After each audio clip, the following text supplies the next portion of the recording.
r/AskReddit. What's the most unprofessional thing a doctor said to you? I'm a pretty pale guy, but I spend a lot of time outside for work. At the dermatologist for an annual skin screening, I made a joke about how I'm extra on top of wearing sunscreen and sun protective clothing because I'm relatively fair-skinned. The derm, without pausing from his work, said ain't nothing relative about it, brother. You're only a shade or two away from being translucent. The whole point of the trip was to avoid sick burns. Right before a breast exam of my very small boobs, well, this won't take long.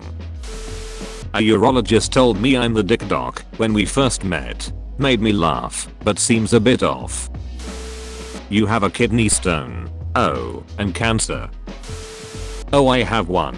When I was maybe 6 or 7 years old, I used to get some nasty headaches. My mother took me to the doctor, who had me have an x-ray done of my head. Never checked, but I'm sure this is not the way to go about it. When we received the x-ray film, my mother took it to the doctor, who inspected it briefly and asked my mom if she has other children.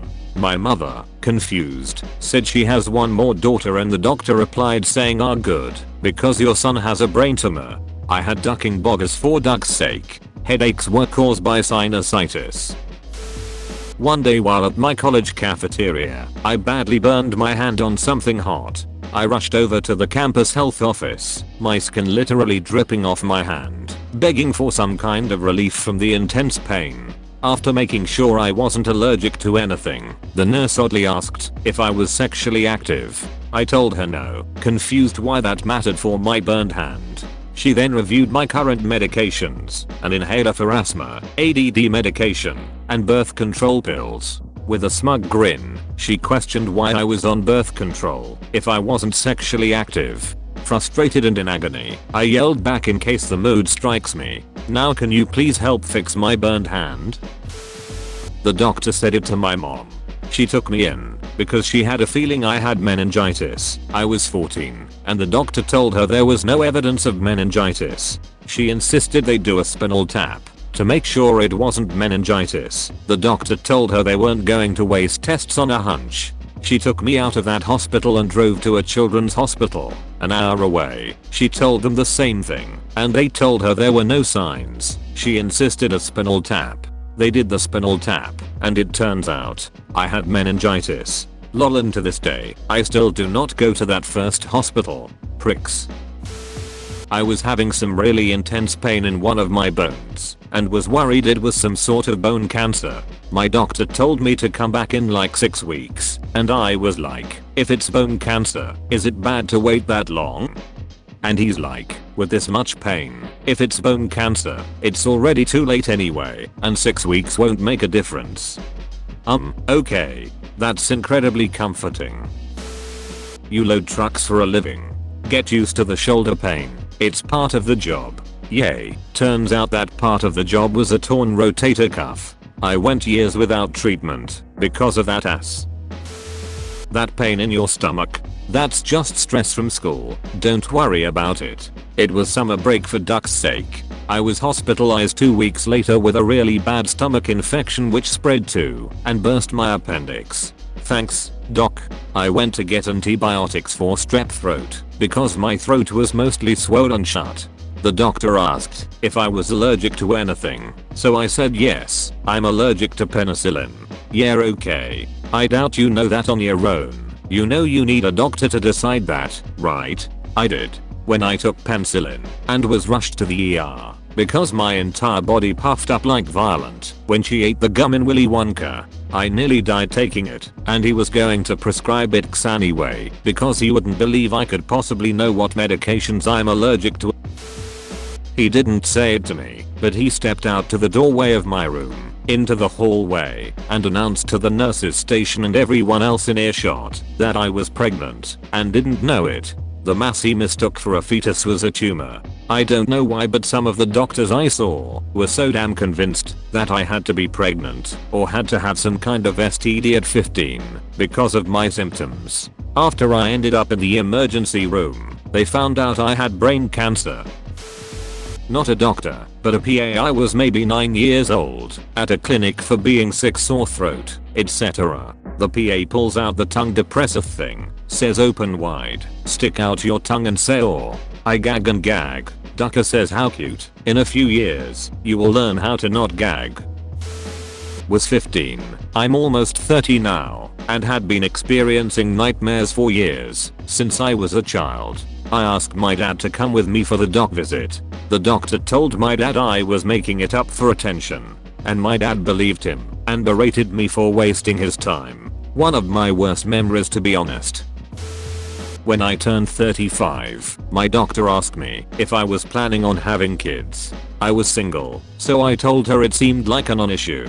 To which she replied, good, well, you need to tell me immediately if you change your mind, because your genes are now degenerated. Fortunately, I have spent a lot of time around doctors throughout my life, so I knew she meant to say that the risks of complications increase significantly on a statistical level when the mother conceives after the age of 35. But that's what she actually said. Are we counting therapists here? My first session, I mentioned wanting to work on my emotional regulation because my boyfriend and I were getting into a lot of fights and I was spending most of my time crying. Instead of IDK asking me about the boyfriend, she said that I was probably prone to throwing fits when I don't get my way because I'm the youngest child. She had no context for what my BF and I were fighting over, didn't know anything about my upbringing other than me being the youngest child. I was so stunned I just left without saying anything. It's really just a side effect. Me unable to keep food down my whole pregnancy, at 33 weeks begging for anti-nausea medication, because I hadn't been able to keep anything down in over 24 hours. Was admitted to hospital later that day and kept under surveillance for 24 hours. It wasn't a doctor, but a nurse who told me to stop exaggerating my pain, because I'd had my prescribed pain meds. I was curled up crying with pain with sweat pouring off me at the time. Luckily my mum was there, and she knew fine well I wasn't faking. I'm actually more likely to say I'm okay, and very rarely cry, so she verbally laid into her and demanded a second opinion. I got more pain meds after that. Mum and I used to be able to tell which surgeon was a good one, and which was she by their response to hearing the name of my ultra rare medical condition. Less than 30 cases globally very recorded. The ones that admitted they didn't know much or anything were the good ones. The ones that went oh yeah, I've heard of that before, remind me about it, were the ones that we never went back to. So many were the latter, lying to me and mum and showing how unprofessional they were. I had a very sore throat, laryngitis, cough, low-grade fever, body aches, and nasal congestion, and went to urgent care. The physician asked me in a very snarky tone, well, what do you want me to do for you? Oh, I don't know, perhaps run some tests to rule out strep/flu/COVID so I don't infect everyone around me, and if it's strep, maybe you could prescribe some antibiotics. Aren't you the doctor? You'll never be able to handle pregnancy if you can't get over passing out. When you get an IV you should work on that. I was 11 years old. They had the intro med student stick me and dig around after I told them I had esophageal syncope, which is a subconscious reaction to having a needle in you, and it makes your blood pressure tank and you pass out. I have no issues with blood. My body just makes me throw up and pass out every time. They knocked me out for an hour and had to take me to the ER just for the doctor and my mom to badmouth me for passing out and tell me I couldn't handle pregnancy. I'm still terrified of pregnancy. Thanks guys. Not me, but my GF took her 96-year-old father to a doctor after moving him up to where we lived. After the doctor examined him, he said he needed to see a specialist. She then heard him call the specialist and tell him that he was going to make a lot of money seeing this patient. I finally got insurance after years of not having it. I'd also been broke and depressed for years, and my teeth were in really bad shape, so I decided to go to a dentist to try and get a game plan going on how to fix my issues. This bitch of a dentist spent the entire appointment repeating over and over again how it was just so sad that I hadn't come to her sooner. You know, it's really sad you waited this long. It's so sad. If you'd come in earlier it wouldn't be this bad. It's just so sad that you've done this to yourself by letting it get this bad. First off, they weren't that bad. Second, I'm literally sitting in the chair asking for your help. You can keep these opinions to yourself. They don't change anything about my current situation. Not a doctor but a pharmacist. I was picking up birth control pills.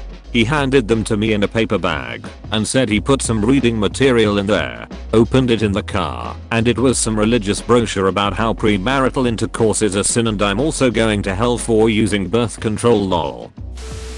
Thank you for watching. Don't forget to like and subscribe.